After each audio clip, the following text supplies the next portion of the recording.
नमस्कार प्यारे बच्चों। एक बार फिर से स्वागत है आप सबका आपके अपने इस ऑनलाइन प्लेटफॉर्म वीर कॉन्सेप्ट पे। कैसे हो आप सब? उम्मीद वो आशा करते हैं कि सब स्वस्थ होंगे, मस्त होंगे और अपनी तैयारी को बहुत बेहतरीन तरीके से कर रहे होंगे। तो हम कर रहे थे इलेक्ट्रिशियन थ्योरी के इस फाउंडेशन बैच में थर्ड और मोस्ट इम्पोर्टेंट मॉड्यूल, जिसके तहत आपको इलेक्ट्रिक मशीन पढ़ाई जा रही है और डीसी मोटर नामक अपना ये टॉपिक चल रहा है। इस पूरे चैप्टर को हम 3 पार्ट में डिवाइड करके पढ़ रहे हैं। उसमें से 2 पार्ट मैं आपको करवा चुका हूँ। सेकंड पार्ट में मैंने डिफरेंट डिफरेंट प्रकार की डीसी मोटर को आपको समझाया था, जिसमें सीरीज, शंट और कंपाउंड।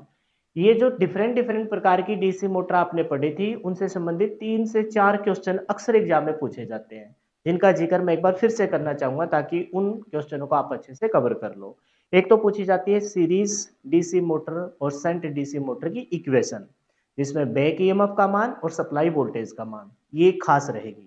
दूसरा जो क्वेश्चन बनेगा वो पूछे जाएंगे इन दोनों मोटर की करेक्टरिस्टिक, जिसमें आपने देखा था कि सीरीज मोटर की जो करेक्टरिस्टिक में आपने देखा, पहले परवलयाकार बाद में रेखीय, ये पहला अभिलक्षण था।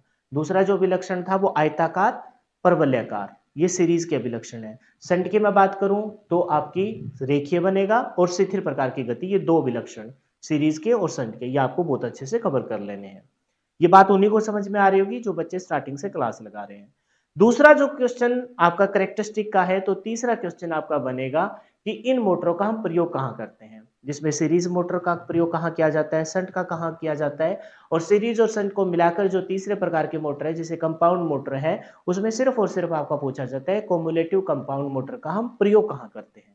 हालांकि डिफरेंशियल कंपाउंड मोटर ना के बराबर यूज है, फिर भी अगर क्वेश्चन आता है तो दो शब्द ध्यान रखेंगे, आपकी बैटरी चार्जिंग में और बूस्टर के तौर पर डिफरेंशियल कंपाउंड मोटर का प्रयोग किया जाता है। इसके अलावा कोई भी क्वेश्चन डिफरेंट डिफरेंट प्रकार की डीसी मोटर जो हमने पढ़ी है उनसे संबंधित नहीं पूछा जाएगा। फिर से जिक्र कर रहा हूं इक्वेशन का, करेक्टरिस्टिक का और यूज, ये 3 क्वेश्चन तो आप अपने टिप्स पे कर लीजिए। आज की इस क्लास में हम थर्ड और लास्ट पार्ट स्टार्ट कर रहे हैं। ये जो इलेक्ट्रिक मशीन के तहत मैंने डीसी मशीन को पढ़ाना स्टार्ट किया है, जिसमें आपका डीसी जनरेटर बहुत अच्छे से पूरा किया और डीसी मोटर इसके बाद 1 या 2 क्लास आपकी और आएगी। ये जनरेटर और मोटर इन दोनों को ही मैंने 3-3 पार्ट में डिवाइड किया है और एक सिस्टमेटिक ढंग से पढ़ाया है। पहले बेस बनाया, फिर डिफरेंट डिफरेंट प्रकार के डीसी जनरेटर और डीसी मोटर कराए हैं, और लास्ट पार्ट में भी हमने कुछ उनसे संबंधित इंपॉर्टेंट टर्म को देखा है। इस थर्ड पार्ट में आज की इस क्लास में एक टॉपिक करवाया जाएगा जिसकी अहमियत इतनी ज्यादा है कि 100% आपका एक क्वेश्चन एग्जाम में देखने को मिलेगा। आपको पता होगा कि डीसी मोटर क्या, जो आर्मेचर होता है उसका प्रतिरोध बहुत कम होता है, इस वजह से करंट बहुत ज्यादा फ्लो होएगा।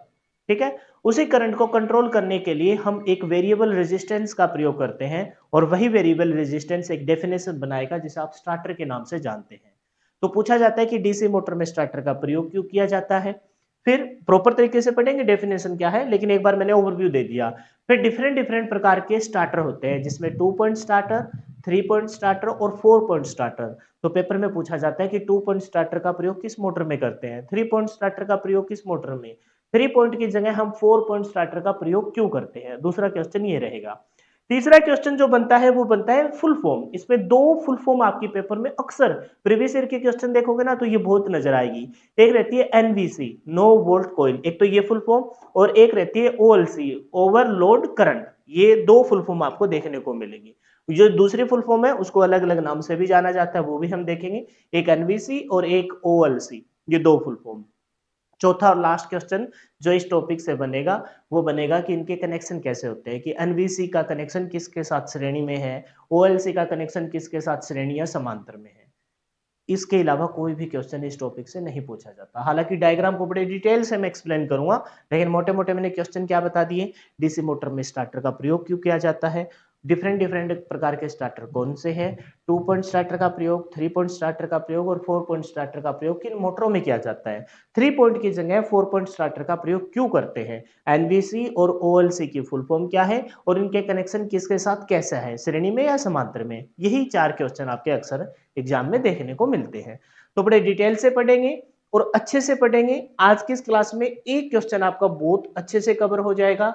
जो बच्चे मेरे को यूट्यूब पे देख रहे हैं, स्टार्टिंग के डेमो लेक्चर तो मैं डालता ही डालता हूं, बीच में ऐसा कोई टॉपिक जिसको मैं क्लास के अंदर ही पूरा करवा दूं, वो भी आपको इस यूट्यूब चैनल पे प्रोवाइड करवाया जाता है। लेकिन अगर आप हमारा कंप्लीट बैच करना चाहते हो तो उसके लिए आपको हमारी ऐप पे जाना पड़ेगा। इस वीडियो के डिस्क्रिप्शन में या फिर प्ले स्टोर से आप डायरेक्ट सर्च कर सकते हो, वीर कॉन्सेप्ट से अपनी ऐप है। और ये कोई मतलब छुपी हुई बात नहीं है, एकमात्र अपना ही यूट्यूब चैनल है जिसमें प्रत्येक टॉपिक बहुत सारे टीचर पढ़ा रहे हैं। मैं ये नहीं कहता कौन अच्छा कौन बुरा पढ़ा रहा है, सब पढ़ा रहे हैं, लेकिन एक बंद पैकेट के तौर पर आपको वहां बैच मिलता है। स्टार्टिंग के 1 या 2 क्लास एक ही टॉपिक की इंडिविजुअल आपको मिल जाएगी। अपना एक यूट्यूब चैनल ऐसा है जिसमें प्रेजेंट टाइम में जो बैच करवाया जा रहा है उसके प्रत्येक टॉपिक की स्टार्टिंग की 2-3 क्लासें और बीच में जब भी कोई एक टॉपिक जो पूरा हो जाए वो क्लासें मैं आपको यूट्यूब पे प्रोवाइड करवाता हूँ, ताकि बच्चे को ये ना लगे कि कुछ ही कंटेंट अच्छा है। अगर कंप्लीट बैच 100 सवा 100 तो ऑलरेडी क्लास मैं प्रोवाइड कराऊंगा यूट्यूब पे। कंप्लीट बैच अगर 200 से 250 घंटों में या 125 घंटों में पूरा होगा तो उसमें से 40 से 45% बैच आपको सिलेबस का इस यूट्यूब चैनल पे मिल जाएगा। तो इसको सब्सक्राइब कर लीजिए और टिल सिलेक्शन तक 499 रुपए में इस बैच में ज्वाइन करना है तो आपको जाना पड़ेगा हमारी ऐप पे। इसके साथ आप ये कर सकते हो, हालांकि थ्योरी कंप्लीट करवाने के बाद मैं एमसीक्यू बैच लेके आऊंगा ताकि जो बच्चा मेरे से जुड़ा है उसके पॉकेट में 70 का 70 नंबर का सिलेबस गिरफ्त में हो जाए, सिंगल क्वेश्चन भी गलत ना हो, क्योंकि इतने डिटेल से हम पढ़ रहे हैं। इसी से रिलेटेड जब टॉपिक वाइज हम क्वेश्चन लगाएंगे मजा आ जाएगा। लेकिन किसी बच्चे को अगर जल्दबाजी है, भी टाइमली अपना सिलेबस पूरा करना चाहता है तो इसके साथ एमसीक्यू की प्रैक्टिस कर सकता है। टॉपिक वाइज इलेक्ट्रीशियन थ्योरी के एमसीक्यू है जिसमें प्रीवियस ईयर के क्वेश्चन और इंपॉर्टेंट क्वेश्चन शामिल किए गए हैं और ये आपको बैच के तौर पर और ये टेस्ट सीरीज के तौर पर मिल जाएगा ऐप में। और एचएसएससी के पैटर्न के अकॉर्डिंग 50 मॉक टेस्ट आपको 99 रुपीज में ऐप पे ही मिल जाएंगे। तो अब स्टार्ट करेंगे अपनी क्लास को सरस्वती माता का नाम लेके, जय सरस्वती माँ। और जो बच्चे यूट्यूब पे देख रहे हैं तो भाई उनको मैं बता दूं, चैनल को सब्सक्राइब करके अपने उन दोस्तों के साथ जरूर शेयर कीजिए जो टेक्निकल एग्जाम की प्रिपरेशन कर रहे हैं, क्योंकि ये आपका अपना परिवार है, आपका अपना एक भाईचारे वाला यहाँ दायित्व बनता है। शेयर कीजिए, ठीक है, शेयर करने के कोई पैसे नहीं है। तो स्टार्ट करेंगे भाई। हम पढ़ रहे हैं डीसी मोटर के तहत इंपॉर्टेंट टॉपिक जिसका नाम क्या है, डीसी मोटर में प्रयुक्त स्टार्टर। स्टार्टर की आखिरकार जरूरत क्यों पड़ती है पहले वो जानेंगे और फिर कौन कौन से स्टार्टर हम प्रयोग करते हैं। मैंने आपको बता ही दिया था जब बेस बनाया, एक माहौल जब बनाया इस टॉपिक का, कि डीसी मोटर को सप्लाई से जोड़ते हैं। कौन से सप्लाई से जोड़ते हैं, मोटर है तो इसका मतलब विद्युत सप्लाई दी जाएगी, डीसी मोटर है तो डीसी सप्लाई दी जाएगी और एसी मोटर है तो एसी विद्युत सप्लाई दी जाएगी। आगे वाला चैप्टर ही अपना एसी को हम स्टार्ट करेंगे जिसमें डिफरेंट डिफरेंट प्रकार की एसी मोटर आपको मैं कराऊंगा, सिंगल फेज, 3 फेज, फिर सिंगल फेज और 3 फेज की भरमार में कराऊंगा आपको डिफरेंट, उसमें भी अलग अलग कैटेगरी आ जाएगी। तो मोटर है तो इसका मतलब सप्लाई से जोड़ेंगे, कौन सी, डीसी मोटर है तो डीसी सप्लाई से जोड़ेंगे। जैसे इसको डीसी सप्लाई से जोड़ा जाता है तो इसके आर्मेचर में बहुत अधिक करंट फ्लो होता है, क्योंकि भाई हम विद्युत सप्लाई से इसको चलाने वाले हैं, विद्युत सप्लाई से चलाने वाले हैं तो इसका मतलब सप्लाई के विरोध में प्रतिरोध होता है, उसका मान तो हम कम से कम रखेंगे। तो हम आर्मेचर का ऐसा निर्माण करेंगे जिसमें करंट बहुत इजीली फ्लो हो जाए। तो जैसे ही हमने इसको सप्लाई से जोड़ा तो आर्मेचर से बहुत अधिक, है ना, करंट बहेगी, क्योंकि आर्मेचर रेजिस्टेंस बहुत कम होता है। और क्यों कम रखा है, क्योंकि ये मशीन है, यंत्र नहीं है। यंत्र मतलब जनरेटर नहीं है, जनरेटर होता तो यांत्रिक ऊर्जा देते तो उसको विद्युत में बना देता, लेकिन भाई ये तो मोटर है, मोटर है तो इसका मतलब सप्लाई दी जाएगी, और सप्लाई दी जाएगी तो प्रतिरोध नो डाउट सप्लाई के रास्ते में विरोध पैदा करता है, उसके मान को कम रखा जाएगा। तो आर्मेचर का निर्माण कुछ ऐसा करेंगे जिसमें से सप्लाई बहुत इजीली फ्लो हो जाए। तो उसका फायदा तो है ही, क्योंकि वो प्योर सप्लाई आपकी किस में बदल जाएगी, यांत्रिक में, क्योंकि डीसी मोटर डीसी विद्युत सप्लाई को यांत्रिक ऊर्जा में बदल देता है। लेकिन भाई नुकसान तो होगा ही कुछ, क्या नुकसान होगा कि आर्मेचर का प्रतिरोध कम है तो बहुत ज्यादा करंट बहेगा, और बहुत ज्यादा करंट बहेगा तो कहीं ना कहीं वाइंडिंग पे कोई इफेक्ट आएगा। उसी इफेक्ट को कंट्रोल करने के लिए हम स्टार्टर का प्रयोग करेंगे। इसके अतिरिक्त चालू करते समय इसमें कोई भी बैक ईएमएफ नहीं होती। ये जो बैक ईएमएफ है ये इस डीसी मोटर में बैक ईएमएफ, काउंटर ईएमएफ, जिसे आप विलन मानते हो, हालांकि ये विलन नहीं है, नाम को लग रहा है कि बैक ईएमएफ अभी उल्टा ही चलती होगी, लेकिन इसी बैक ईएमएफ की वजह से डीसी मोटर, जितने भी आज के समय में डीसी मोटर बनाई जाती है, खास करके छोटे आकार की डीसी मोटर, वो एंटी क्लॉकवाइज घूमती है इसी बैक ईएमएफ की वजह से, क्योंकि एक टॉर्क लगता है। चैप्टर के स्टार्टिंग में मैंने आपको समझाया था। लेकिन यही डीसी मोटर वाली बैक ईएमएफ, काउंटर ईएमएफ कभी आपके डीसी जनरेटर में मुख्य प्रेरित विद्युत ईएमएफ के नाम से जानी जाती थी, इलेक्ट्रोमोटिव फोर्स, जिसकी वजह से आपकी यांत्रिक ऊर्जा विद्युत ऊर्जा में बदल रही थी। तो यहां जो ये बैक ईएमएफ है ये स्टार्टिंग में नहीं होती, ये कब होती है? जैसे जैसे हम आपका फील्ड वाइंडिंग को जब आप सप्लाई दोगे, फिर आपका वहां पर मैग्नेटिक फ्लक्स बनेगा।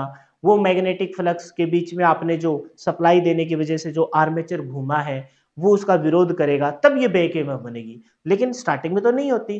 तो यही बात बोलिए, इसके अतिरिक्त चालू करते समय इसमें कोई बैक ईएमएफ नहीं होती। इसलिए मोटर को स्टार्ट करते समय अधिक स्टार्टिंग करंट को कम करने के लिए आर्मेचर के सीरीज में एक रेजिस्टेंस जोड़ दिया जाता है। जब जैसे जैसे मान लो बैक ईएमएफ आएगी, तब तो उस कंट्रोल को करंट कंट्रोल कर लेगी। जैसे कोई काम स्टार्ट करते हैं, जब से हमने काम स्टार्ट किया था तो हमने सिर्फ और सिर्फ पॉजिटिव पॉइंट को रख ही करते हैं कि भाई हम ये करेंगे, ये करेंगे, ये प्रॉफिट ऐसे आएगा, ये ऐसे आएगा, फिर काम को ऐसे बढ़ा लेंगे। कोई भी नेगेटिव इफेक्ट नहीं होता माइंड में। और जो बंदा नेगेटिव पॉइंट से स्टार्ट करता है तो इसका मतलब वो काम में कामयाब भी नहीं होता। हमेशा पॉजिटिविटी से स्टार्ट करते हैं। तो स्टार्टिंग में बैक ईएमएफ नहीं थी, तो आर्मेचर का निर्माण ऐसे कर रखा है कि प्रतिरोध कम है तो बहुत ज्यादा करंट बहेगा। लेकिन जैसे जैसे टाइम बीतेगा बैक ईएमएफ आ जाएगी, इंट्रोड्यूस हो जाएगी, तो वो करंट को कंट्रोल कर लेगी। और ये करना जरूरी है, अदरवाइज बाइंडिंग उखड़ जाएगी। तो इस यही बात बोली है, एक तो आर्मेचर का निर्माण ऐसा कर दिया जिसमें से करंट बहुत ज्यादा बहेगा क्योंकि प्रतिरोध कम है। दूसरी बात कारण क्या रहा कि भी जो बैक ईएमएफ थी जो कहीं ना कहीं कंट्रोल कर रही थी, जिसकी वजह से आपके आर्मेचर है ना एक टॉर्क पैदा कर रहे थे एंटी क्लॉकवाइज दिशा में, वो बाद में इंट्रोड्यूस होती है। तो इसके ट्रिक चालू करते समय इसमें कोई बैक ईएमएफ नहीं होती। इसलिए मोटर को स्टार्ट करते समय, स्टार्ट जो कर रहे हैं, अधिक स्टार्टिंग करंट को कम करने के लिए, जो स्टार्टिंग में आर्मेचर में प्रतिरोध कम होने की वजह से जो ज्यादा करंट आया है उसको कंट्रोल करने के लिए हम आर्मेचर के सीरीज में एक रेजिस्टेंस जोड़ देते हैं। आर्मेचर के सीरीज में क्या जोड़ देते हैं भाई? एक रेजिस्टेंस जोड़ दिया जाता है। यही रेजिस्टेंस, रेजिस्टेंस का काम क्या होता है? प्रतिरोध। प्रतिरोध मतलब धारा का विरोध। यानी कि जो करंट आपने दिया है, क्योंकि मोटर है तो सप्लाई देनी पड़ेगी, डीसी सप्लाई दे रहे, उसको कंट्रोल करने के लिए आर्मेचर तो ऐसा है कि खुद का प्रतिरोध बहुत कम है, करंट बहुत बहेगा, बैक ईएमएफ बाद में आएगी, तो भी उस कंट्रोल को कोई करंट कंट्रोल तो करे। तो उस करंट को कंट्रोल करने के लिए आर्मेचर के, उसी आर्मेचर के सीरीज में एक प्रतिरोध जोड़ दिया जाता है। और वो प्रतिरोध भी कुछ ऐसा कि अभी फिलहाल अपना अच्छा रोल प्ले करेगा स्टार्टिंग में, जैसे जैसे टाइम बीतेगा बैक ईएमएफ इधर से अपना रूप दिखाना स्टार्ट कर देगी, तो ये जो आपका रेजिस्टेंस आपने जोड़ा है इसके मान को कम करते चलेंगे, क्योंकि बाद में तो अपना रोल कौन प्ले करेगी? बैक ईएमएफ प्ले करने लग जाएगी। जैसे ही आर्मेचर स्पीड पकड़ता है, इस रेजिस्टेंस को धीरे धीरे कम कर दिया जाता है, क्योंकि तब तक आर्मेचर में बैक ईएमएफ, काउंटर ईएमएफ उत्पन्न हो जाती है और इस तरह करंट कम हो जाएगा। और करंट कम करना क्यों जरूरी है बताइए? ताकि आपकी वाइंडिंग सेफ रहे। और स्टार्टिंग में ही सर करंट हमने कम क्यों नहीं दिया? स्टार्टिंग में आर्मेचर कुछ ऐसा बना लेते कि जिसमें प्रतिरोध बहुत ज्यादा हो, पंगा ही नहीं आता, ये एक रेजिस्टेंस क्यों लगाना पड़ा? अरे तो फिर मोटर स्टार्ट ही कैसे होती? हम विद्युत सप्लाई से जोड़ रहे हैं मोटर को और विद्युत सप्लाई दे रहे हैं, इसका मतलब हम चाहते हैं कि भी करंट ज्यादा से ज्यादा बहे, लेकिन इतना भी ना बहे कि बाइंडिंग उखड़ जाए, बाइंडिंग को नुकसान करे। इतना तो बहे एटलीस्ट मोटर स्टार्ट हो, मैग्नेटिक फील्ड बने, उसी मैग्नेटिक फील्ड में आर्मेचर घूमे और बैक ईएमएफ आपकी इंट्रोड्यूस हो।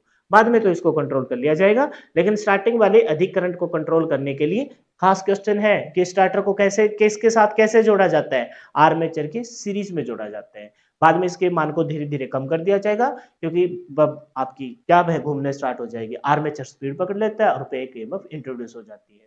इसलिए मोटर को चालू करने के लिए एक स्टार्टर की आवश्यकता होती है, जिसे वेरिएबल रेजिस्टेंस है ना, जिसमें वेरिएबल रेजिस्टेंस लगा होता है। एक स्टार्टर की आवश्यकता, यानी कि वेरिएबल रेजिस्टेंस ही स्टार्टर है, ये कह सकते हो आप, ठीक है, वेरिएबल रेजिस्टेंस लगा होता है।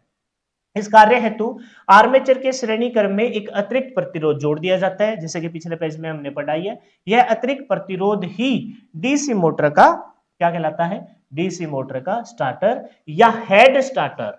हेड स्टार्टर क्यों? क्योंकि भाई आगे चलकर आप पढ़ोगे, क्योंकि इसमें एक हेड होता है जो इसके मान को कम ज्यादा करने के लिए प्रयुक्त किया जाता है। और मान को कम ज्यादा करने के लिए फिर दो प्रकार की कॉइल यूज करते हैं, एनवीसी और ओएलसी। वो फिर धीरे धीरे इसमें टॉपिक में शामिल हो जाएगी। तो इसे ही डीसी मोटर का क्या कहते हैं? स्टार्टर या हेड स्टार्टर के नाम से जाना जाता है। स्टार्टर में ओवरलोड तथा नो वोल्ट सुरक्षा व्यवस्थाएं भी शामिल है। यानी कि इसमें कौन सी दो चीजें शामिल हो जाएगी?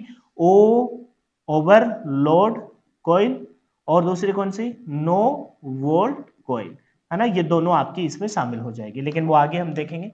फिलहाल बस देखना है कि भी इसके अंदर है क्या। तो डीसी मोटर में कौन कौन से स्टार्टर प्रयोग किए जाते हैं।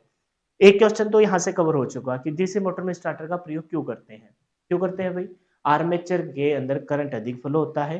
पेपर में हो सकता है कि थोड़ा छुपा के इनडायरेक्ट वे से कहे वाइंडिंग की सुरक्षा के लिए, ये भी चलेगा।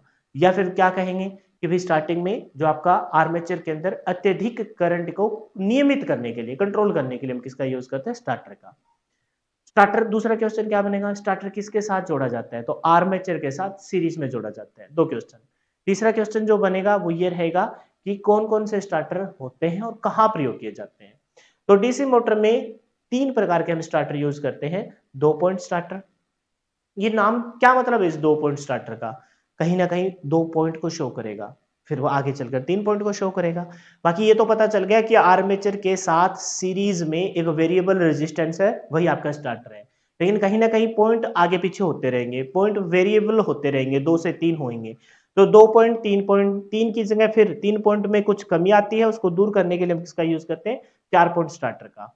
अच्छा, फिर बात आती है कि सर दो पॉइंट इतना परफेक्ट था तो फिर तीन पॉइंट को इंट्रोड्यूस ही क्यों किया, क्योंकि दो पॉइंट में मैंने तो कमी कही ही नहीं। मैंने क्या कहा, तीन पॉइंट में कुछ कमियां होती है, उसे दूर करने के लिए हम चार पॉइंट स्टार्टर का प्रयोग करते हैं। एक्चुअल में ये जो दोनों स्टार्टर है, कौन कौन से, टू पॉइंट स्टार्टर और आपका कौन सा, टू पॉइंट स्टार्टर के बाद आपका कौन सा है, थ्री पॉइंट स्टार्टर और फोर पॉइंट स्टार्टर। ये दोनों स्टार्टर आपके यूज किए जाते हैं कि इसमें संट तथा कंपाउंड प्रकार के मोटर में प्रयोग किए जाते हैं। इसका मतलब टू पॉइंट स्टार्टर में कोई कमी नहीं है, लेकिन टू पॉइंट स्टार्टर का प्रयोग किया जाता है केवल और केवल सीरीज प्रकार की मोटर में। केवल और केवल किस में प्रयोग किया जाता है, सीरीज प्रकार की डीसी मोटर में प्रयोग किया जाता है। तो पेपर में क्या क्वेश्चन आएगा, बताइए कि सीरीज डीसी मोटर में कौन से निम्नलिखित में से कौन से स्टार्टर का प्रयोग करेंगे, two point, three point, four point, या इनमें से कोई नहीं, या फिर ये सभी, ऐसे कोई क्वेश्चन आपको देखने को मिलेगा। तो टू पॉइंट स्टार्टर पहले आती कौन सी है, याद कैसे करें, पहले आता है टू पॉइंट स्टार्टर, फिर थ्री, फिर फोर। तो पहले मोटर भी कौन सी आती है, डीसी मोटर के डिफरेंट डिफरेंट टाइप पढ़े, तो सबसे पहले कौन सी मोटर थी, डीसी सीरीज मोटर। तो डीसी सीरीज मोटर में पहला ही स्टार्टर कौन सा, टू पॉइंट स्टार्टर का हम प्रयोग करते हैं। तो टू पॉइंट स्टार्टर यह केवल series motor, DC series motor को चालू करने के लिए प्रयोग किया जाता है। थ्री पॉइंट स्टार्टर और फोर पॉइंट स्टार्टर दोनों के दोनों कौन से, सीरीज के बाद कौन सी दो मोटर बच गई, संट और फिर कंपाउंड। तो टू पॉइंट स्टार्टर के बाद थ्री पॉइंट स्टार्टर और फोर पॉइंट स्टार्टर दोनों ही स्टार्टर आपके किस में प्रयोग किए जाते हैं, इसका प्रयोग संट तथा कंपाउंड प्रकार की मोटर को चालू करने के लिए किया जाता है। इसका प्रयोग भी संट तथा कंपाउंड प्रकार की मोटर को चालू करने के लिए किया जाता है। कहने का मतलब है कि इस थ्री पॉइंट स्टार्टर में कुछ कमियां होगी, इस थ्री पॉइंट स्टार्टर में क्या होगी, कुछ कमियां होगी। उन्हीं कमियों को दूर करने के लिए हम थ्री पॉइंट स्टार्टर की जगह कौन सा प्रयोग करेंगे, फोर पॉइंट स्टार्टर का प्रयोग करेंगे।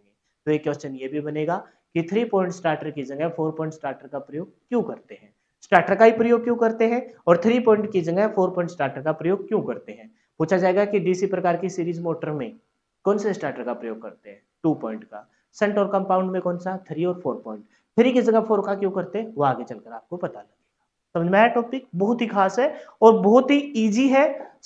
देखो, हालांकि यहाँ डायग्राम को बहुत भर भर के एक्सप्लेन किया हुआ है, लेकिन तुम्हारे काम के जो क्वेश्चन है वो मैं बताता चल रहा हूँ। स्टार्टर का प्रयोग क्यों करते हैं, समझ रहे हो ना, किसके साथ कनेक्शन कैसा होता है, आर्मेचर के साथ सीरीज में जुड़ा होता है। कौन कौन से है, टू, थ्री, फोर। टू का प्रयोग सीरीज, थ्री और फोर का प्रयोग संट तथा कंपाउंड। थ्री की जगह फोर क्यों करते हैं वो थोड़ी देर में बताएंगे। तो सबसे पहला जो आपका स्टार्टर है वो कौन सा है, टू पॉइंट स्टार्टर। कौन सा है जी, टू पॉइंट स्टार्टर। यह केवल सीरीज मोटर को चालू करने के लिए प्रयोग किया जाता है। यह सबसे सरल प्रकार का स्टार्टर है। सरल प्रकार की डीसी सीरीज मोटर होती है, तो सीरीज वाली मोटर में सरल प्रकार के स्टार्टर का हम प्रयोग करेंगे। क्या क्या चीज होती है, श्रेणी प्रतिरोध, पीतल का स्टंट लगा होता है ना, हैंडल व एनवीसी हैंडल। ध्यान रखेंगे टू पॉइंट स्टार्टर में सिर्फ और सिर्फ ये कॉमन चीजें हैं, सिर्फ और सिर्फ एनवीसी कोयल का ही प्रयोग किया जाता है, ओएलसी ओवरलोड कोयल का प्रयोग नहीं किया जाता। बन गया क्वेश्चन। आपसे पूछा जाएगा टू पॉइंट स्टार्टर में कौन कौन सी कोयल का प्रयोग किया जाता है, एनवीसी, ओएलसी, दोनों या दोनों ही नहीं। ध्यान रखेंगे सिर्फ और सिर्फ एनवीसी कोयल का, नो वोल्ट कोयल का प्रयोग किया जाता है, ओवरलोड कोयल का प्रयोग नहीं किया जाता। ठीक है, ये क्वेश्चन खास है। ये चीजें ये पेपर में नहीं पूछी जाती, ये तो कॉमन चीज है भाई। इस अभी थोड़ा देर में ये जब डायग्राम एक्सप्लेन करूंगा तब आपको पता लग गया कि भाई ये तो यार कॉमन चीजें थी, और सभी स्टार्टर में ये प्रयोग भी होगी। जैसे घर बनाने के लिए क्या खास चीजें हैं भाई, सबको पता है बजरी लगेगी, सीमेंट लगेगी, आपकी ईंटें लगेगी, सरिया लगेगा, है ना, मार्बल लगेगा, ये सारी कॉमन चीजें हैं। भाई कोई अच्छा वाला कोई आदमी हो तो कह देगा कि भाई बाकी सारी तो सब कॉमन चीज है, लेकिन हमने जो मार्बल यूज किया है वो विशेष प्रकार का मार्बल है, संगमरमर का मार्बल यूज किया है। तो कोई यूनिक चीज को अलग से हाईलाइट किया जाता है ना। तो यहाँ यूनिक चीज क्या है कि इसमें सिर्फ और सिर्फ एनवीसी कोयल का प्रयोग किया जाएगा 2 पॉइंट स्टार्टर में, क्योंकि स्ट्रक्चर बहुत सिंपल है। यहाँ पर ओएलसी ओवरलोड कोयल का प्रयोग नहीं किया जाता, तो ध्यान रखेंगे। इसमें केवल 2 संयोजक बिंदु होते हैं, इसी वजह से इसका नाम क्या है, 2 पॉइंट स्टार्टर के नाम से कहलाता है, इसलिए 2 पॉइंट स्टार्टर कहलाता है। इसकी संरचना एवं संयोजन चित्र में दर्शाई गई है। चलो अब संरचना देखते हैं। यह आर्मेचर है। आर्मेचर के सीरीज में, आर्मेचर के सीरीज में, ठीक है, क्या लगा होता है, एक वेरिएबल प्रतिरोध लगाते हैं। उसी वेरिएबल प्रतिरोध को क्या कहेंगे, स्टार्टर कहेंगे। अभी यहाँ फिलहाल तुमको ये मत सोचना कि भाई ये सीरीज फील्ड बाइंडिंग में, यहाँ सीरीज फील्ड बाइंडिंग का जिक्र कर रखा है, क्योंकि सीरीज फील्ड बाइंडिंग है तो उसी के साथ ही हम सीरीज में एक प्रतिरोध लगाएंगे। तो ये सीरीज फील्ड बाइंडिंग और इसी के साथ में यहाँ स्ट्रक्चर में दिखाई ना दे तो कोई परेशान होने की जरूरत नहीं है। कहीं आप कहोगे कि सर इसमें स्टार्टर तो दिखा ही नहीं, अरे भाई सीरीज फील्ड बाइंडिंग के ओवरऑल जो ये स्ट्रक्चर है, यहां पर आके देखो स्टार्टिंग प्रतिरोध, ये जो है स्ट्रक्चर है ना, ये स्टार्टर है, ये बाइंडिंग है। कहीं तुम इसको तुम बोल लो, फिर अगर ये यहाँ कंप्लीट हो जाएगा तो ऊपर वाला शो करने की जरूरत ही क्या है। तो ये तो वाइंडिंग है, क्योंकि मोटर कौन सी है, 2 पॉइंट स्टार्टर में हम सीरीज डीसी मोटर में प्रयोग करते हैं, तो सीरीज बाइंडिंग को तो दिखाना जरूरी है। कहीं तुम इसी को स्टार्टर मान लो। स्टार्टर का मतलब वेरिएबल प्रतिरोध, तो प्रतिरोध कहाँ दिखाई दे रहा है, ये देखो अलग से शो कर रखा। और वेरिएबल कैसे, जैसे अपना ये पंखा चलता है, रेगुलेटर, रेगुलेटर लगाते हैं, 1 पे कम स्पीड, 2 पे वो थोड़ी बड़ी, 3 पे और बड़ी, 4 पर, फिर 5 पे मैक्सिमम। तो ये जो हम क्या कर रहे हैं, इसमें भी तो वेरिएबल प्रतिरोध है ना, वेरिएबल प्रतिरोध है, ताकि एक पर है तो प्रतिरोध का मान ज्यादा है, धारा कम बहेगी, कम स्पीड पे चलेगा। समझे मेरी बात को।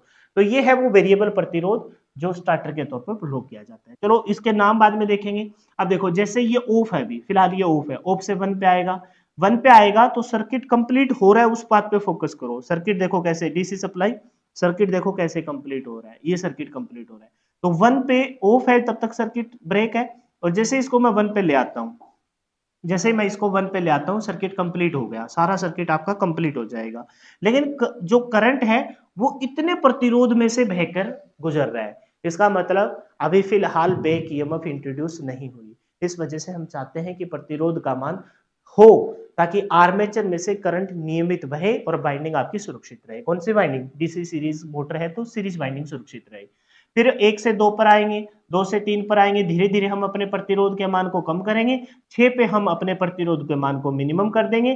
तो ये जो आपका, ये आपका क्या है, ये है जी नरम लोहे का कीपर, संयोजक भुजा, और ये छल्लाकार स्प्रिंग बहुत ही हल्के आकार का बनाया जाता है। ये फिर आके इस कोयल से चिपक जाएगा, और इसी कोयल का स्ट्रक्चर आप किसके नाम पे देख रहे हो, एनवीसी कोयल होता है, और ये ऊपर वाला इस कोयल का हैंडल होता है, तो इस पे आके चिपक जाएगा।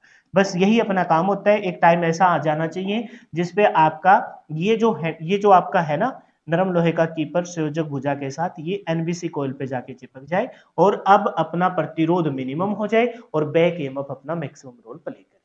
ठीक है, मोटा मोटा स्ट्रक्चर समझ गए, एक बार पढ़ लेते हैं। डीसी मेन सप्लाई हो गई, मेन स्विच हो गया, ये ऑन ऑफ स्विच हो गया, मान लो ऐसे समझ लो। ठीक है, ये आपके बाद में देखेंगे, हालांकि ये प्रतिरोधक है, लेकिन यहाँ पर हमें इनका कोई मतलब नहीं है। आर्मेचर, सीरीज बाइंडिंग, क्योंकि 2 पॉइंट स्टार्टर के साथ सिर्फ और सिर्फ सीरीज बाइंडिंग दिखाई देगी। जब 3 पॉइंट स्टार्टर पे जाएंगे और 4 पॉइंट स्टार्टर पे जाएंगे तो सीरीज के साथ आपको शंट बाइंडिंग भी दिखाई देगी, क्योंकि 3 पॉइंट और 4 पॉइंट स्टार्टर का प्रयोग हम सीरीज के बाद शंट और कंपाउंड दोनों प्रकार के मोटर में प्रयोग करते हैं। तो सीरीज बाइंडिंग और शंट बाइंडिंग दोनों आपको दिखाई देगी। ठीक है, वापिस आते हैं उसी डायग्राम पे। तो सीरीज बाइंडिंग, और ये एनवीसी कोयल, और एनवीसी के साथ होल्डिंग कोयल है, ये एनवीसी वाली। ठीक है, ये आपका स्टार्टिंग प्रतिरोध वाला स्टार्टर है, और ये आपका वो है, मतलब ऐसे सोच लो कि ये एक ऐसे चट्टू पट्टू वाला इसके अंदर भी तो होता है ना, रेगुलेटर के अंदर, ये वही चीज है और कोई अलग चीज नहीं। अब पढ़ते हैं इनको 1 बाय 1। तो कहते हैं आरएम में संयोजक भुजा ऑफ स्थिति में होती है, ऑफ पे है। ठीक है, अब ये जस्ट पढ़ना है, क्वेश्चन खत्म हो चुका है 2 पॉइंट स्टार्टर से रिलेटेड, ये जस्ट पढ़ना है। पढ़ते हुए चलिए, कोई चीज ऐसी होगी जिसमें आपको लगे कि भाई यार ये मुश्किल थी, तो थोड़ा सा पीछे करके देख लेना। लेकिन पेपर में क्वेश्चन आने वाला था वो मैंने बता ही दिया 2 पॉइंट स्टार्टर। ये क्यों बता रहे हैं फिर? ताकि थोड़ा सा एटलीस्ट कॉन्सेप्ट तो क्लियर हो सकता है कि इनमें से कोई चीज भी उठा के पूछ ले। तो जब चीजें ये सोच के पढ़ी जाती है ना कि कॉन्सेप्ट मजबूत कर रहे हैं, तो भाई उस टॉपिक से संबंधित अगर कोई क्वेश्चन भी आ जाए ना तो बहुत इजीली सोल्व हो जाता है।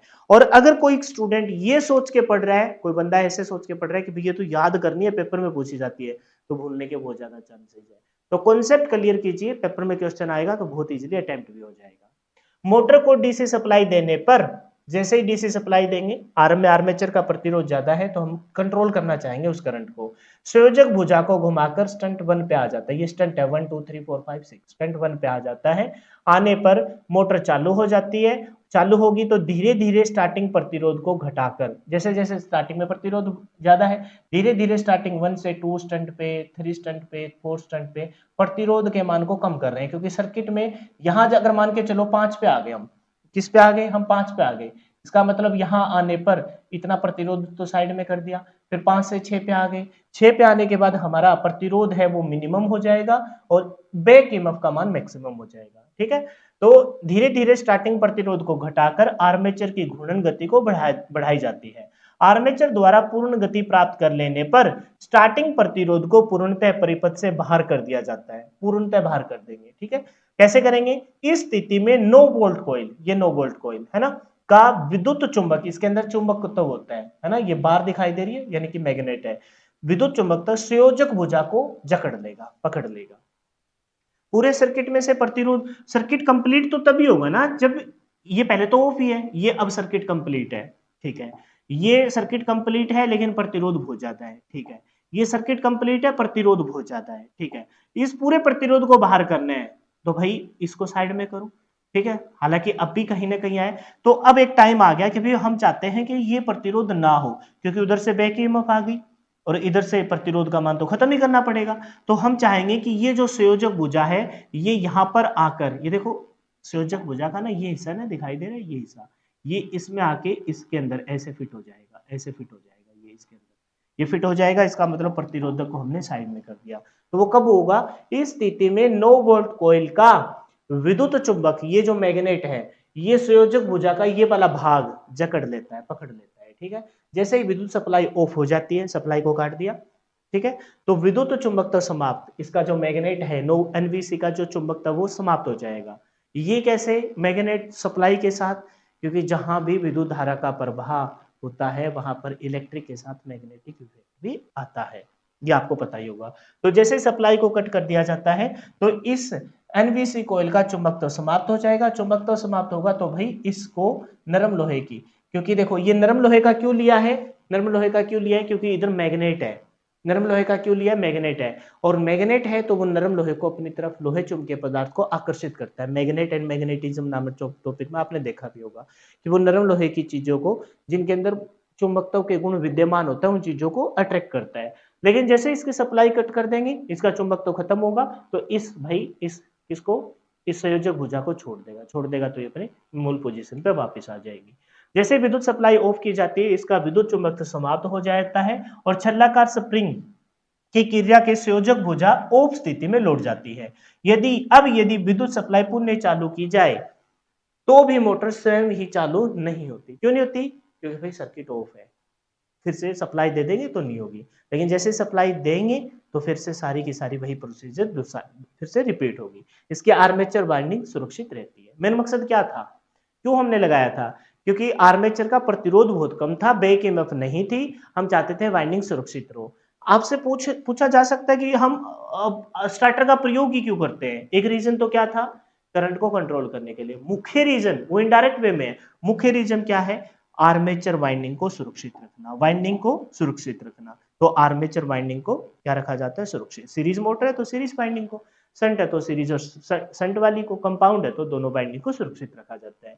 इस प्रकार के स्टार्टर का प्राय कोई ओवरलोड सुरक्षा युक्ति का प्रयोग नहीं किया जाता। किसका प्रयोग किया जाता है? सिर्फ सिर्फ एनवीसी, नो बोल्ट कॉइल का प्रयोग किया जाता है, ओवरलोड सुरक्षा युक्ति का प्रयोग नहीं किया जाता। और ये मैंने पहले बता दिया था कि बताइए कि 2 पॉइंट स्टार्टर या फिर डीसी सीरीज मोटर में निम्नलिखित में से कौन सी कॉइल का प्रयोग करते हैं? एनवीसी, ओएलसी, दोनों या दोनों ही नहीं? तो एनवीसी का प्रयोग करते हैं, ओवरलोड सुरक्षा युक्ति का प्रयोग नहीं किया जाता, क्योंकि सीरीज मोटर में ओवरलोड होने की संभावना बहुत कम है। क्यों है ओवरलोड की संभावना? क्यों? क्योंकि डीसी सीरीज मोटर को बिना लोड के हम स्टार्ट ही नहीं करते। डीसी चाहे मोटर हो चाहे डीसी जनरेटर हो, दोनों ही प्रकार के DC motor DC generator series प्रकार के हो तो बिना लोड के हम स्टार्ट नहीं करते। डीसी जनरेटर में तो मैंने कारण क्या दिया था कि भाई ये आपकी सर्किट कंप्लीट ही नहीं होगी, लेकिन मोटर में आके हमने क्या बताया कि आर्मेचर का प्रतिरोध कम होता है, करंट बहुत ज्यादा फ्लो होगा तो लोड के साथ ही कनेक्ट किया जाता है, तो पहले से हम लोड दे देंगे, फिक्स प्रकार का लोड दे देंगे, तो इसका मतलब अब हमारे ज्यादा कहीं ये चक्कर आएगा ही नहीं कि ओवरलोड स्थिति में हम जाए। ठीक है। और वैसे भी डीसी सीरीज मोटर में टॉर्क निश्चित नहीं होता, जैसे जैसे हम टॉर्क के मान वेरिएबल होगा स्पीड भी वेरिएबल होगी, और लोड करंट के मान बढ़ने पर गति घटेगी, ओवरलोड की कंडीशन आएगी नहीं, क्योंकि पहले स्टार्टिंग में तो प्रतिरोध ने कंट्रोल कर लिया, बाद में ईएमएफ रोल प्ले करेगी तो गति तो बढ़नी नहीं है, बढ़ेगी नहीं तो ओवरलोड की कंडीशन आएगी क्या? गति तो घटती है। ग्राफ याद करो, पहला ग्राफ ये था सीधी रेखा, सीधी रेखा नहीं थी, परवलय से रेखीय, परवलय से रेखीय। दूसरा ग्राफ जो गति वाला देखा तो मैंने बताया था ना कि भाई गति तो घटेगी लोड धारा के साथ, तो ओवरलोड की कंडीशन डीसी सीरीज मोटर में आती ही नहीं है। इस स्टार्टर की 9 वोल्ट कॉइल मोटे तार तथा कम लपेटे वाली होती है, याद रख लेंगे भाई, खास लगा मेरे को ये क्वेश्चन, और मैंने अलग से रखा है, बीच में भी आया था, मैंने इस लाइन को काट के वहां से यहां ले लिया ताकि बच्चों को अलग से बताया जा सके कि 9 वोल्ट कॉइल, ध्यान रखेंगे, मोटे तार तथा कम लपेटे वाली होती है, मोटे तार तथा कम लपेटे वाली होती है। सर हम कैसे याद करें इस पॉइंट को, हम कैसे याद करो, आप बताओ। मोटर कौन सी चल रही है? मोटर चल रही है सर सीरीज प्रकार की। मोटर कौन सी चल रही है मेरे भाई? सीरीज प्रकार की मोटर चल रही है। सीरीज प्रकार की मोटर में ही हम 2 पॉइंट स्टार्टर का प्रयोग करते हैं। अब एक बात बताओ, सीरीज प्रकार की मोटर में 2 पॉइंट स्टार्टर का प्रयोग करते हैं, 2 पॉइंट स्टार्टर, 2 पॉइंट इसका प्रयोग करते हैं, 2 पॉइंट स्टार्टर का प्रयोग करते हैं। ठीक है, 2 पॉइंट स्टार्टर में कौन सी कॉइल का प्रयोग करते हैं? हम यूज करते हैं एनवीसी, 9 वोल्ट कॉइल का प्रयोग करते हैं। ओवरलोड कॉइल को तो हमने इसमें यूज भी नहीं किया। सीरीज मोटर की खास बात क्या है? सीरीज मोटर की खास बात यह है सर, सीरीज मोटर हमेशा प्रतिरोध को कम से कम रखा जाता है। अब ये वाला टॉपिक से साइड में जा रहे हैं हम, प्रतिरोध वाले चैप्टर में आ जाओ। अब थोड़ा सा चीजों को समझने, लिंक बना के याद करो। सीरीज मोटर, सीरीज कोई भी चीज हो, मोटर को छोड़ दो तुम, भाड़ में गई मोटर, सीरीज कोई भी चीज हो, मैंने कितनी बारी तुमको क्लास में कहा है, सीरीज नाम की कोई चीज हो तो इसका मतलब प्रतिरोध को कम रखो। इस टॉपिक को छोड़ दो, इस टॉपिक को साथ लिंक करोगे ना, तो अभी तो हमने क्या कहा था, प्रतिरोध का मान तो कम होता है, प्रतिरोध तो इंट्रोड्यूस किया था, फिर तुमको लगेगा ये चीजें तो मिक्स हो गई, प्रतिरोध कम रखना होता है तो प्रतिरोध ले गए क्यों आए, ये बात खत्म हो गई। हम अब पॉइंट क्या याद कर रहे हैं कि बताइए कि एनवीसी कोयल के मोटे तार होते हैं या पतले, उस पॉइंट को मैं याद करा रहा हूं। एनवीसी कोयल को हम किस में लेके आते हैं स्टार्टिंग में, आगे भी आएगी एनवीसी कोयल, लेकिन मुख्यतः तौर पर किस में यूज की जाती है? 2 पॉइंट स्टार्टर। 2 पॉइंट स्टार्टर प्रयोग किस में होता है? डीसी सीरीज मोटर में, डीसी सीरीज मोटर में। अब सीरीज का शब्द को पकड़ लो, सीरीज की खास बात क्या होती है? मोटे तार कम लपेटे। तो डीसी सीरीज मोटर की भी ये एक फीचर है, डीसी सीरीज मोटर का भी एक फीचर है ना, कि डीसी सीरीज मोटर की जो वाइंडिंग होती है उसमें मोटे तार कम लपेटे। ठीक उसी प्रकार से जो आपकी एनवीसी कोयल होती है उसके अंदर भी एक फीचर आ गया कि मोटे तार कम लपेटे, यानी कि तार कैसा होना चाहिए? मोटे तार कम लपेटे। बस ये इस पॉइंट को ध्यान रखें। कैसे समझ गए होगे ना, बस ये हटा देता हूं मैं, नहीं तो फिर जो बच्चे बाद में पेपर टाइम में पीडीएफ को रिवाइज करेंगे तो उनको लगेगा। तो समझ में आ गई, एनवीसी के मोटे तार और कम लपेटे होती है, क्योंकि यह पूर्ण लोड धारा वहन करनी पड़ती है, ज्यादा से ज्यादा पूर्ण, क्योंकि स्टार्टिंग में हमारी क्या होती है, एनवीसी कोइल के अंदर ही स्टार्टिंग में करंट को कंट्रोल करना होता है, तो करंट मैक्सिमम आएगा, प्रतिरोध के द्वारा उसे कंट्रोल किया जाता है, तो मैक्सिमम करंट को कौन करेगा? मोटे तार कमिटर। ठीक है, नेक्स्ट है जी 3 पॉइंट स्टार्टर। कौन है जी? 3 पॉइंट स्टार्टर। समझ में आ गया 2 पॉइंट स्टार्टर? ध्यान रखेंगे पेपर में जो क्वेश्चन है उसको तो याद करना ही करना है, बाकी चीजों को पढ़ते हुए चलिए। 3 पॉइंट स्टार्टर, इसका प्रयोग संट तथा कंपाउंड प्रकार के मोटर को चालू करने में किया जाता है, ये पेपर में आएगा डायरेक्ट।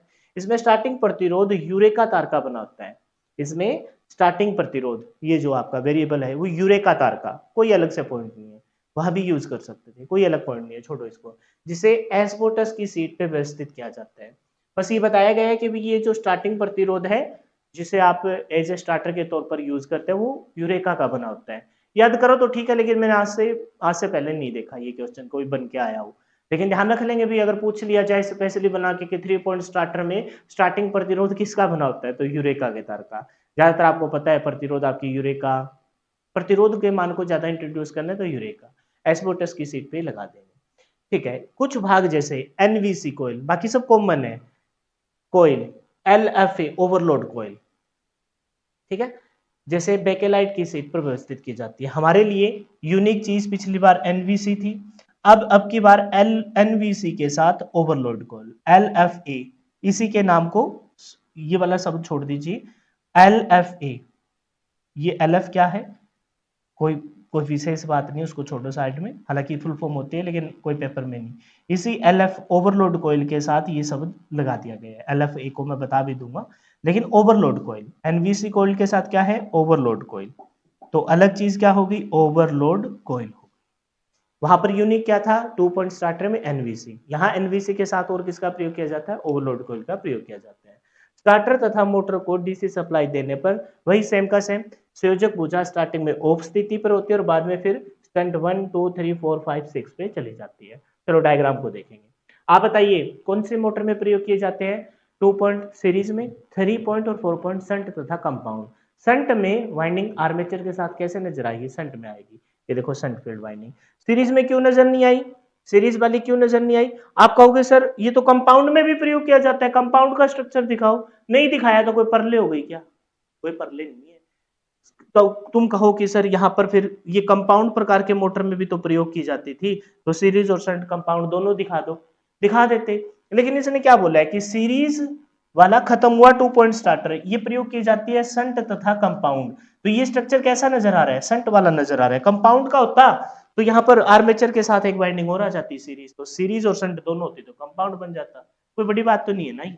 इसमें तुम परेशान मत होना, कहीं तुम सोचो सर सीरीज वाइंडिंग कहाँ है, कंपाउंड प्रकार की मोटर का स्ट्रक्चर बनाओ, कोई बड़ी बात नहीं थी। आर्मेचर के साथ armature A1 A2 shunt field winding E1 E2, ठीक है, ये आपके डीसी सप्लाई दे देंगे, DC supply double pole main switch हो गया DPCL, double pole main switch DPMC, ठीक है, ये आपका स्विच हो गया। ठीक है, आप सर्किट को देखो, यहां से सप्लाई जाए LFA, ये है LFA, लाइन फेज और armature, LFA overload coil, line हो गई, फेज वाइंडिंग, और ये आपके आर्मेचर। लेकिन मैंने क्या कहा, इसको छोड़ो तुम साइड में, तो यहां से करंट जाएगा, ठीक है। यहां पर है पहले वाला सिंपल स्ट्रक्चर था, सिंपल स्ट्रक्चर में क्या था, सिर्फ और सिर्फ हम हैंडल की तरफ जा रहे थे, नरम लोहे की कीपर की तरफ, स्टार्टिंग हैंडल। लेकिन यहाँ पर इसके साथ हैंडल के साथ हमने क्या जोड़ रखा है, एक ओवरलोड कॉइल को संयोजित कर रखा है। अब पेपर में जो क्वेश्चन खास बनेगा वो ये बनेगा कि इस ओवरलोड कोइल को हम किसके साथ कैसे जोड़ते हैं और एनवीसी कोइल को किसके साथ कैसे जोड़ते हैं। 2 पॉइंट स्टार्टर में नहीं बताया मैंने किसके साथ कैसे जोड़ते हैं, यहां मैं इन दोनों ही चीजों को अलग से हेडिंग बना के बताऊंगा, देख लीजिए। एनवीसी, तो यहां से एनवीसी पढ़ेंगे ना, 2 पॉइंट स्टार्टर में भी एनवीसी, 3 पॉइंट स्टार्टर में भी एनवीसी है, 4 पॉइंट स्टार्टर में भी एनवीसी है, तो किसके साथ एनवीसी होती है वो यहां पर देख ली जाएगी, ठीक है। अब बच गया कौन, बच गया आपका कौन, ओवरलोड कोइल। तो एनवीसी को भी डिटेल से बताऊंगा और फिर आपके अगले ही पेज पे किसको बताया जाएगा, ओवरलोड कोइल को, ओएलसी को बताया जाएगा। तो परेशान होने की जरूरत नहीं, स्ट्रक्चर को अच्छे से देख लीजिए। तो यहाँ पर ओवरलोड कोइल हैंडल हो गया, फिर स्टंट 1 2 3 4, फिर जब काटना होगा तो ये आके इसमें ऐसे फिट हो जाएगा, इस प्रतिरोध को बाहर कर देंगे, जैसे ही सप्लाई से ऑफ करेंगे इसका मैग्नेट खत्म हो जाएगा और ये इसको छोड़ देगा, ओवरलोड यहाँ रोल पलेगा जिसको हम देख लेंगे बाद में। तो एलवीसी होगी, ओवरलोड रिले संयोजक हो गया, ये आपका एक संयोजक बिंदु होता है जो हर बार इसको टच करते हुए चलता है, ये सर्किट को पूरा करेगा। अब 1 बाय 1 करके पढ़ लेंगे। स्टार्टर और मोटर डीसी सबस्टेंस पे रखा जाता है, ठीक है। अब पढ़िए भाई, क्या कहते हैं, धीरे धीरे स्टार्टिंग प्रतिरोध के मान को घटाते हुए आर्मेचर की गति बढ़ाई जाती है, आर्मेचर द्वारा पूर्ण गति प्राप्त कर लेने पर स्टार्टिंग प्रतिरोध को पूर्णतः समाप्त कर दिया जाता है, सर्किट से बाहर कर देंगे। इस स्थिति में संयोजक भुजा ऑन स्टंट पर पहुंच जाती है, संयोजक भुजा पहले ऑफ थी और किस पे आ जाएगी, ऑन स्थिति पर पहुंच जाएगी। 1 मिनट रुकना भाई।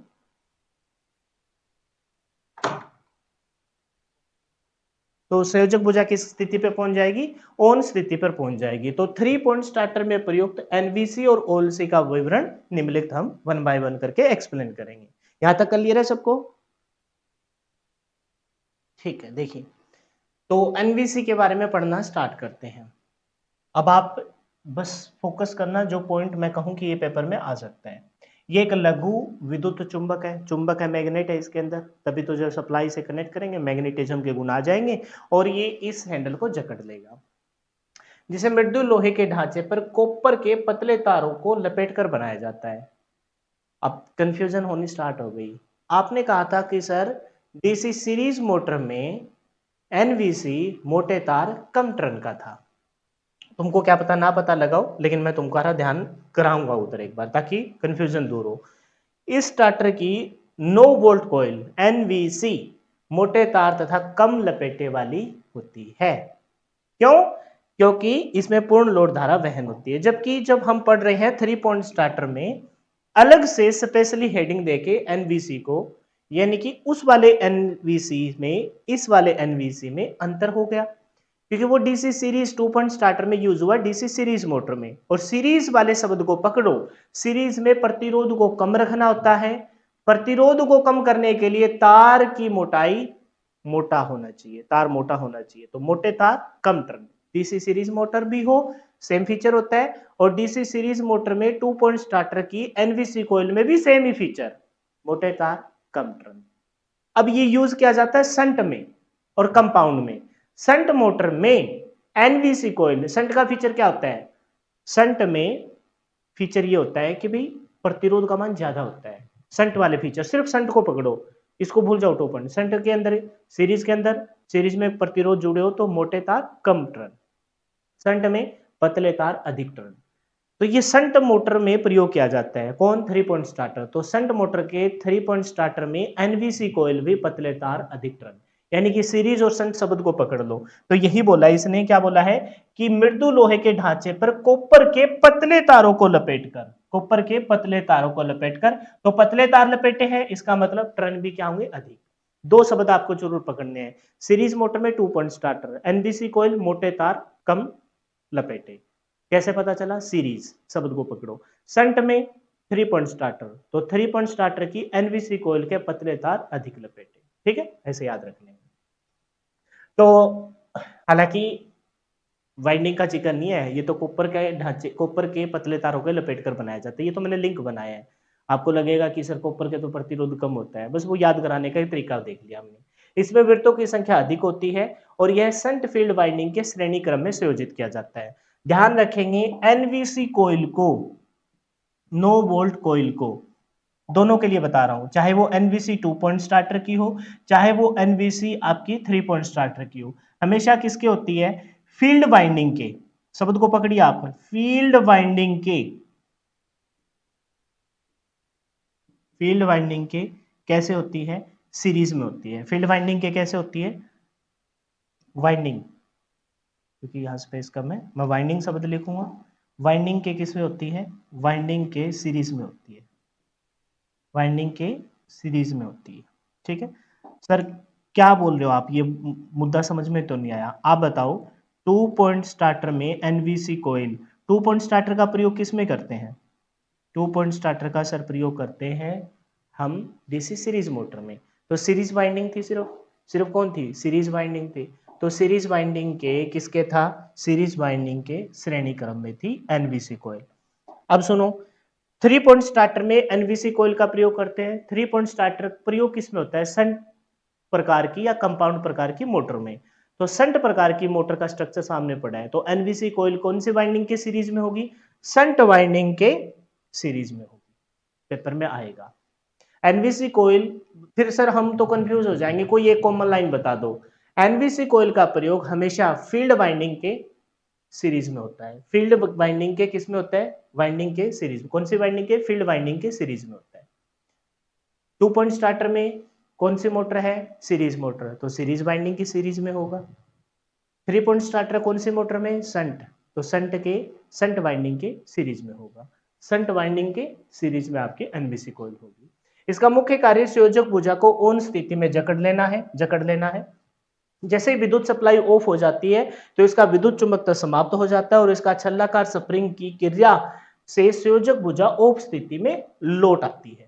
जैसे ही सप्लाई बंद कर देंगे, मैग्नेटिज्म खत्म हुआ, ये ऑफ स्थिति में लौट आएगी। अब यदि विद्युत सप्लाई पुनः चालू की जाए तो मोटर स्वयं ही चालू नहीं होती और आर्मेचर वाइंडिंग आपकी सुरक्षित रहती है। आर्मेचर वाइंडिंग आपकी क्या रहेगी? सुरक्षित।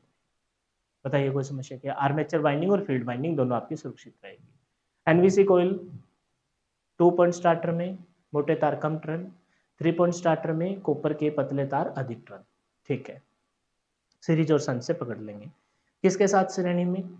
तो फील्ड वाइंडिंग के सीरीज में। 2 पॉइंट स्टार्टर में सीरीज मोटर है तो सीरीज वाइंडिंग के श्रेणी में। 3 point starter shunt winding, shunt motor का प्रयोग में यूज करते हैं तो शंट वाइंडिंग के श्रेणी में। तो कॉमन शब्द क्या होगा? वाइंडिंग के श्रेणी में। कौन सी winding? Field winding. Field winding कौन सी है? सीरीज मोटर में सीरीज फील्ड वाइंडिंग है और शंट मोटर में शंट फील्ड वाइंडिंग है। तो फील्ड वाइंडिंग पूरा शब्द मैं लिखना चाह रहा था लेकिन स्पेस कम है, ये देखो ये रहा फील्ड वाइंडिंग। फील्ड वाइंडिंग के कौन सी? शंट प्रकार की डीसी शंट मोटर तो शंट वाइंडिंग के और सीरीज मोटर है तो सीरीज वाइंडिंग के। किस में रहेगी? ये रहने ही देता हूं इसको, ठीक है, फील्ड वाइंडिंग के सीरीज में रहेगी। ठीक है भाई, आगे देखिए ओवरलोड कॉइल। एनवीसी समझ में आ गया अच्छे से। अब देखते हैं जी ओवरलोड कॉइल।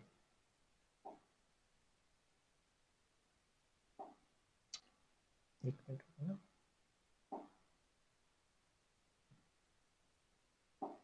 क्योंकि ये मेन हेडिंग नहीं है, अंडरलाइन कोई डॉटेड कर देता हूं। ठीक है,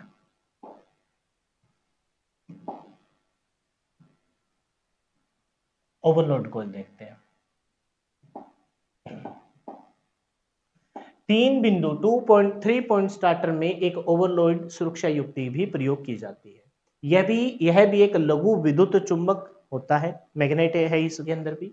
इसे भी मृदु लोहे के ढांचे पर कॉपर के मोटे तारों को लपेटकर बनाया जाता है। एनवीसी पतले तार अधिक टर्न और ओएलसी मोटे तार, उल्टा चलना है मतलब, मृदु लोहे के ढांचे पर कॉपर के मोटे तारों को लपेटकर बनाया जाता है। एनवीसी कॉइल पतले तार अधिक टर्न कॉपर के और यानी कि एनवीसी ओएलसी के उल्टा है, ओएलसी एनवीसी का उल्टा है। हम पहचानेंगे कैसे? सॉरी, शंट प्रकार की पतले तार अधिक लपेटे एनवीसी तो ओएलसी मोटे तार कम लपेटे। ठीक है, बनाया जाता है तथा इसमें वृत्तों की अपेक्षाकृत कम रखे जाते हैं क्योंकि मोटा तार है। इसे प्रत्यक्ष लाइन पर स्टार्टिंग आर्म के मध्य आर्मेचर परिपथ के श्रेणी क्रम में जोड़ा जाता है। ये पकड़ लेना, ये खास क्वेश्चन है। आर्मेचर परिपथ के श्रेणी क्रम में संयोजित किया जाता है आर्मेचर को, यानी कि अगर मैं दोनों को एक ही लाइन में खत्म करूं, एनवीसी कॉइल बताओ, एनवीसी कॉइल बताओ, एनवीसी नो वोल्ट कॉइल बताओ। तो नो वोल्ट कॉइल के लिए हम क्या कहेंगे? कौन सी वाइंडिंग? फील्ड वाइंडिंग के साथ कैसी होगी? सीरीज में,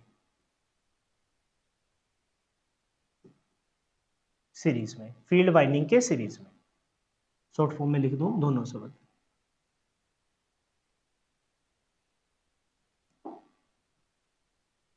फील्ड वाइंडिंग के सीरीज में। ओवरलोड कॉइल बताओ, ओवरलोड कॉइल बताओ। तो हम क्या कहेंगे? आर्मेचर वाइंडिंग के, आर्मेचर वाइंडिंग के सीरीज में। अब तुम देखो कौन सी कॉमन चीज है। एनवीसी कॉइल 2 पॉइंट स्टार्टर में श्रेणी वाइंडिंग के सीरीज में थी।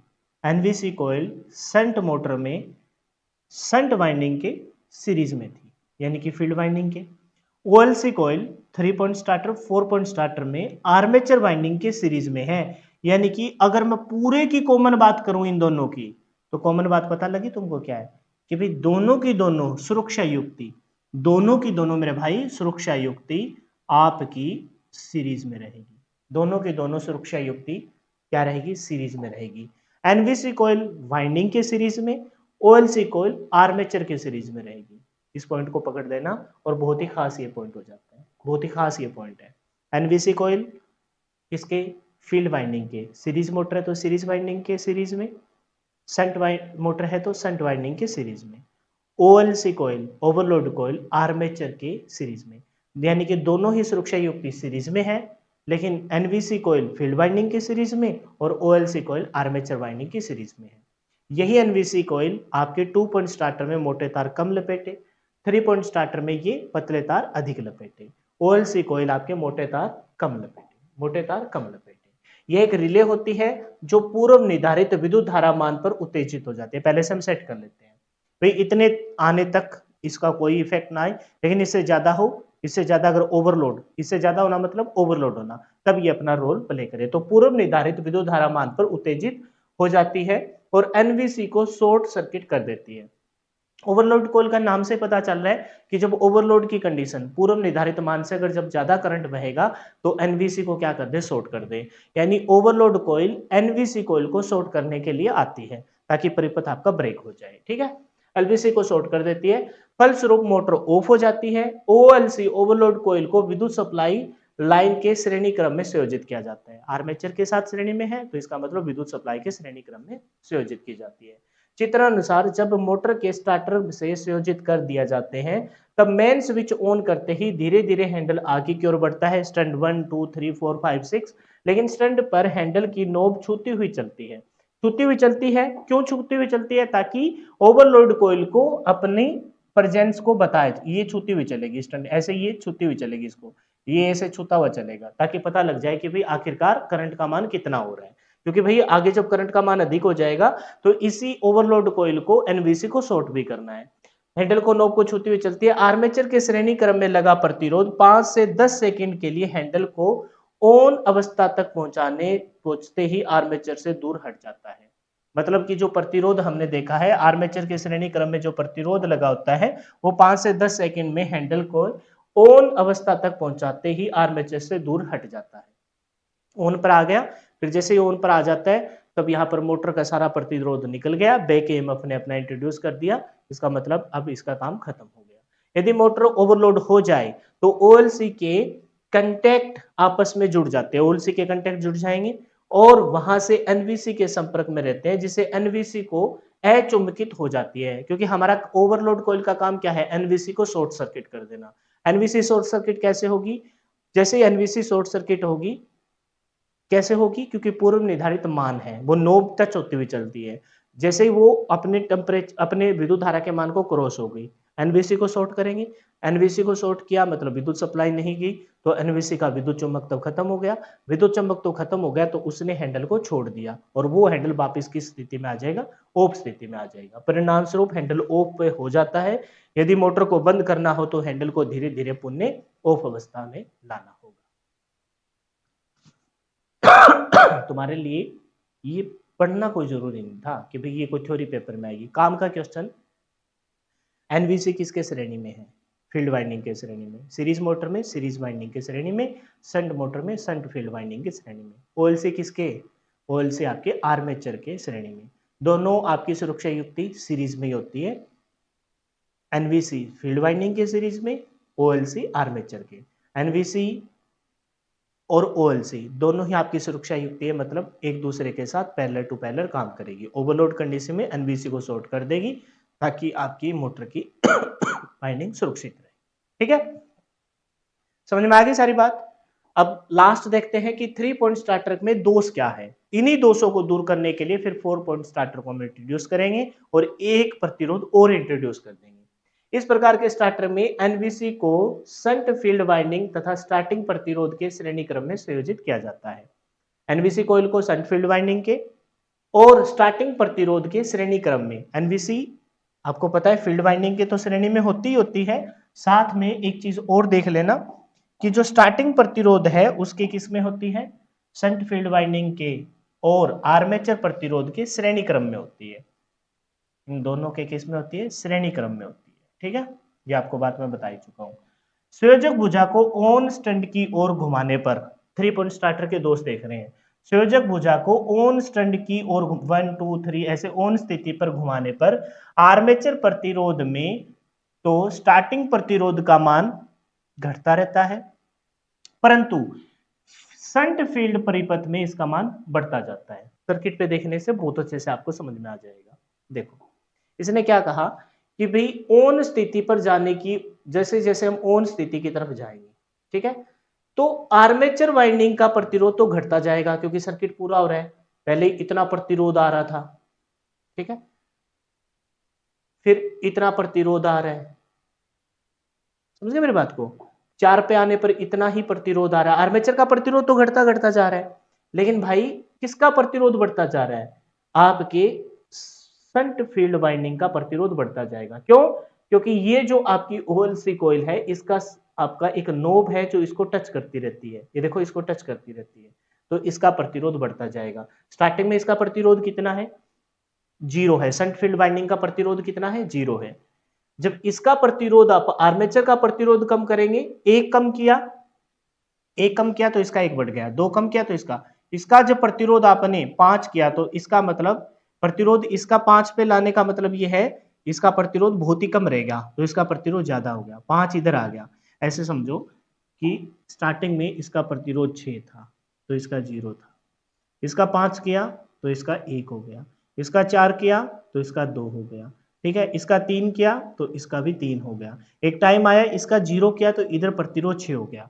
यानी कि आर्मेचर का प्रतिरोध तो घटता जाएगा, लेकिन आपके शंट फील्ड वाइंडिंग का प्रतिरोध बढ़ता जाएगा। किस में होता है ये, 3 पॉइंट स्टार्टर में। तो यही बोला है, संयोजक भुजा के ऑन स्टंट की ओर घुमाने पर आर्मेचर प्रतिरोध में तो स्टार्टिंग प्रतिरोध का मान घटता जाता है, परंतु शंट फील्ड वाइंडिंग प्रतिरोध इसका मान बढ़ता जाता है। इसके अतिरिक्त मोटर की गति बढ़ाने के लिए फील्ड वाइंडिंग में एक वोल्टेज रेगुलेटर प्रयोग किया जाता है और उसका प्रतिरोध मान बढ़ जाता है। फील्ड वाइंडिंग का प्रतिरोध बढ़ता जाता है और उसमें एक वोल्टेज रेगुलेटर है, उसका मान भी बढ़ जाएगा। इस प्रकार शंट फील्ड वाइंडिंग का मान बढ़ने से एनवीसी नो वोल्ट कॉइल में से प्रभावित हो रहे विद्युत धारा का मान घट जाता है। यानी कि अपनी मोटर के स्टार्टिंग में जो करंट अपने को चाहिए था, एटलीस्ट उतना करंट तो चाहिए ताकि जिससे मोटर आपकी स्मूथली रन हो जाए। अब कहीं ना कहीं शंट फील्ड वाइंडिंग आपका मैग्नेटिक फ्लक्स नहीं बनेगा तो कहीं ना कहीं आपकी बैक ईएमएफ भी इंट्रोड्यूस नहीं होगी और मोटर आपकी सही प्रॉपर तरीके से नहीं चलेगी। क्यों? क्योंकि आर्मेचर प्रतिरोध तो घटता जा रहा है। आर्मेचर स्टार्टिंग में आर्मेचर प्रतिरोध बहुत था, तो आर्मेचर प्रतिरोध को धीरे धीरे धीरे हम कम कर रहे हैं ताकि बैक ईएमएफ अपना रोल प्ले करने लग जाए, ठीक है। लेकिन आर्मेचर प्रतिरोध घटता घटता घटता खत्म हो जाएगा और बैक ईएमएफ आ जाएगी। लेकिन जो आर्मेचर प्रतिरोध घटा है वो शंट वाइंडिंग में बढ़ना लग गया और उसमें वोल्टेज रेगुलेशन भी होता है, उसका प्रतिरोध भी बढ़ जाएगा। और कहीं ना कहीं फील्ड वाइंडिंग के प्रतिरोध अगर इतना ज्यादा हो जाता है कि वो फिर आपके किसमें विद्युत धारा के मान को घटाता है, तो कहीं ना कहीं मोटर की गति भी इफेक्ट होती है, क्योंकि फील्ड वाइंडिंग के माध्यम से फ्लक्स बनती है, उसी फ्लक्स के माध्यम से आपका आर्मेचर घूमता है, ठीक है।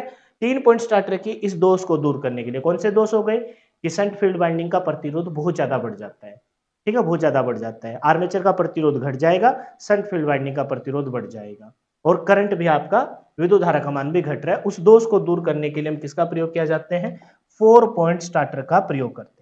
इस दोष को दूर करने के लिए हम किसका यूज करते हैं, 4 पॉइंट स्टार्टर का प्रयोग करते हैं। तो बताइए 3 पॉइंट स्टार्टर की जगह 4 पॉइंट स्टार्टर का प्रयोग क्यों किया जाता है? तो हम क्या कहेंगे, शंट फील्ड वाइंडिंग के प्रतिरोध के मान को कम करने के लिए। दूसरा कारण, यहाँ पर विद्युत धारा का मान भी कम हो गया, शंट फील्ड वाइंडिंग में धारा का मान कम हो गया, फ्लक्स कम हो गई, इसका मतलब ओवरऑल आपकी मोटर की स्पीड गति है उसको भी इफेक्ट किया। तो हम क्या कहेंगे, मोटर को प्रॉपर तरीके से रन करने के लिए हम किसको इंट्रोड्यूस करते हैं, 4 पॉइंट स्टार्टर को यूज करते हैं। किसका यूज करते हैं भाई, 4 पॉइंट स्टार्टर का प्रयोग किया जाता है।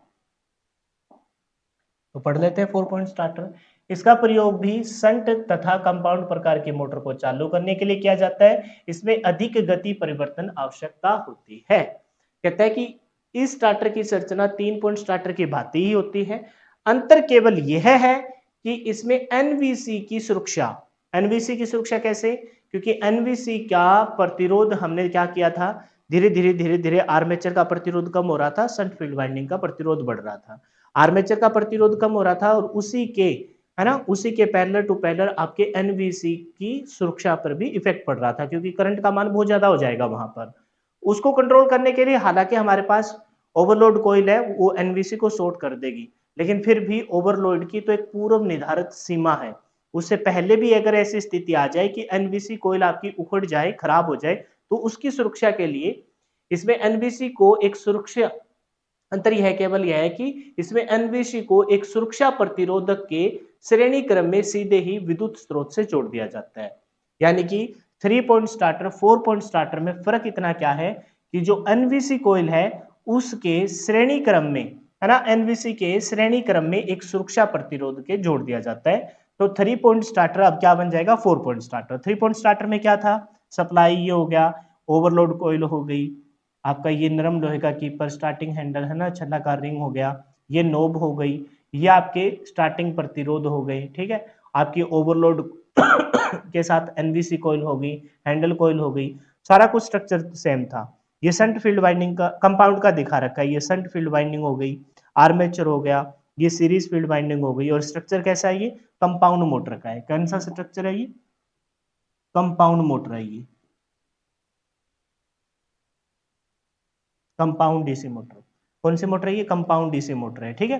कैसे पता चलेगा, क्योंकि संट वाइंडिंग भी है और सीरीज वाइंडिंग भी है, सारा कुछ सेम था। लेकिन यहाँ पर एनवीसी के साथ एक हमने सीरीज सप्लाई के साथ, डायरेक्ट सप्लाई के साथ और एनवीसी के सीरीज में हमने क्या जोड़ दी, सुरक्षा युक्ति जोड़ दी। एनवीसी को एक सुरक्षा प्रतिरोधक के श्रेणी क्रम में, सुरक्षा प्रतिरोधक के श्रेणी क्रम में सीधे ही विद्युत, है ना, विद्युतिक स्रोत से जोड़ दिया जाता है। ये सप्लाई आ रही थी, इसी सप्लाई से हमने एक वायर लिया और एक सुरक्षा युक्ति के साथ एनवीसी कॉइल के जोड़ दिया। इस प्रकार स्टार्टिंग प्रतिरोध का मान परिवर्तनों और रेगुलेटर प्रतिरोध परिवर्तनों का एनवीसी के कार्य पर कोई प्रभाव नहीं पड़ता। यानी कि ये जो आपने देखा था कि शंट फील्ड वाइंडिंग का आर्मेचर का प्रतिरोध तो घट रहा था, शंट फील्ड वाइंडिंग का प्रतिरोध बढ़ रहा था, और यहाँ शंट फील्ड वाइंडिंग के साथ हमने एक रेगुलेटर लगा रहा था, उसका प्रतिरोध बढ़ रहा था, तो फिर कहीं ना कहीं करंट का मान कम हो रहा था। तो उसको ओवरऑल कंट्रोल करने के लिए हमने मेन सप्लाई से एक सुरक्षा प्रतिरोध एनवीसी के साथ जोड़ दिया। ये करंट को कंट्रोल कर लेगा, है ना, करंट को कंट्रोल कर लेगा, एनवीसी पे कोई इफेक्ट नहीं आएगा। यह प्रतिरोध एनवीसी शंट फील्ड वाइंडिंग के साथ श्रेणी क्रम में नहीं लगाया जाता। यह प्रतिरोध एनवीसी शंट फील्ड वाइंडिंग के, इस फील्ड वाइंडिंग के श्रेणी क्रम में नहीं लगाया जाता, ठीक है। यह एक प्रतिरोधक के साथ श्रेणी क्रम में, एनवीसी के साथ श्रेणी क्रम में लगाया जाता है। आपसे पूछ लिया जा सकता है कि 4 पॉइंट स्टार्टर में जो सुरक्षा प्रतिरोध है, क्या वो शंट फील्ड वाइंडिंग के साथ लगा सकते हैं, नहीं। किसके साथ लगाएंगे, एनवीसी कॉइल के श्रेणी में और मुख्य सप्लाई के सीरीज में लगाया जाता है, फील्ड वाइंडिंग के साथ नहीं लगाया जाता।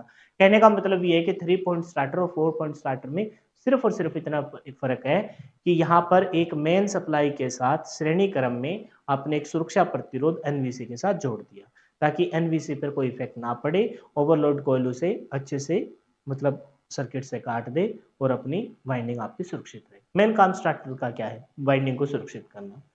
यदि लाइन यह प्रतिरोधक एनवीसी कॉइल के धारक को आवश्यकता मान तक सीमित कर देता है। यदि लाइन वोल्टेज निश्चित मान से कम हो जाती है तो एनवीसी में चुंबकीय क्षेत्र की शक्ति समाप्त हो जाती है, जब स्प्रिंग हैंडल पुनः ऑफ स्थिति में पहुंच जाता है। तो अपने लिए कोई इसमें अलग से कोई मतलब ऐसा कुछ करने की जरूरत नहीं है, बस तुमको ये ध्यान रखना है 3 पॉइंट स्टार्टर की जगह 4 पॉइंट स्टार्टर का प्रयोग क्यों करते हैं। आपकी एनवीसी की सुरक्षा वहां पर कम है, यहाँ एनवीसी की सुरक्षा ज्यादा हो जाती है। कैसे, क्योंकि एनवीसी के साथ हम एक सुरक्षा प्रतिरोध का प्रयोग कर लेते हैं।